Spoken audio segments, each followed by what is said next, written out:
Okay, pour egg mixture on top of the sweet potato flour batter. Then fry to golden brown.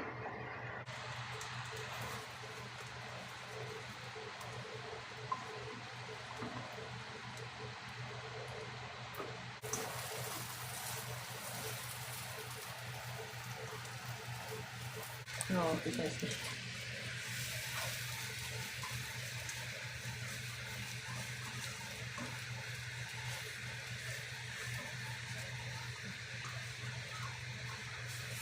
Put the oyster with some sweet potato flour. Okay, now mix all together.